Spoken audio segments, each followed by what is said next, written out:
سامعین مکرم،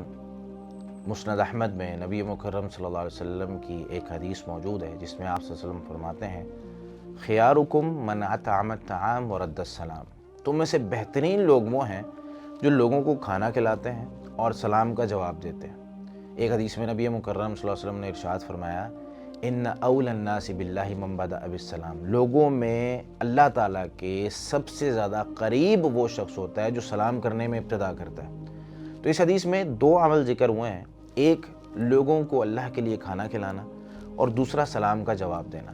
سلام کرنا بھی بہترین عمل ہے اور سلام کا جواب دینا بھی بہترین عمل ہے، اور کھانا کھلانا، اللہ کے لیے کھانا کھلانا، یہ ایسا عظیم عمل ہے کہ اللہ رب العالمین نے قرآن کریم میں بھی اس کا ذکر کیا، اللہ رب العالمین نے نبی مکرم صلی اللہ علیہ وسلم کے فرامین میں بھی اس کا تذکرہ کیا، اور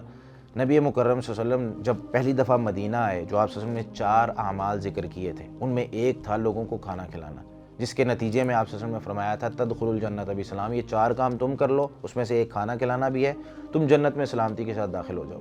میرے بھائی، اپنے محلے میں موجود ایک غریب شخص جسے آپ کے گھر میں جو بھی پکتا ہے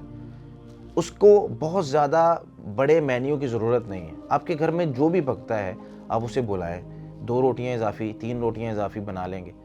وہ اس کو ایک دفعہ کھلا دیں اپنے ساتھ بٹھا کر صوفے پر پیار محبت کے ساتھ۔ میرے بھائی، وہ ان بہت زیادہ دوستوں سے اچھا ہے جو بہت زیادہ دعوتیں اور بہت زیادہ چیزیں کھانے کے باوجود بھی مشکل وقت میں کام نہیں آتے۔ تو ایسا کرنا یہ انسان کے دل کے اندر، یعنی کھانا کھلانا انسان کے دل کے اندر جگہ بنا لیتا ہے اور یہ محبت کو بڑھاتا ہے۔ تو ہمیں اللہ رب العالمین سے دعا کرنی چاہیے کہ اللہ رب العالمین ہمیں کھلانے والا بنائے، نہ کہ کھانے والا۔ ہم ہمیشہ لوگوں کو کھلاتے رہیں، جیسے آپ صلی اللہ علیہ وسلم کا عمل تھا کہ جو بھی چیزیں آپ صلی اللہ علیہ وسلم دوسروں کو دے دیتے اور ان کو کھلاتے تھے۔ تو اللہ رب العالمین سے دعا ہے کہ اللہ رب العالمین ہمیں اس حدیث کو سمجھ کر عمل کرنے کی توفیق عطا فرمائے۔ جزاکم اللہ خیر۔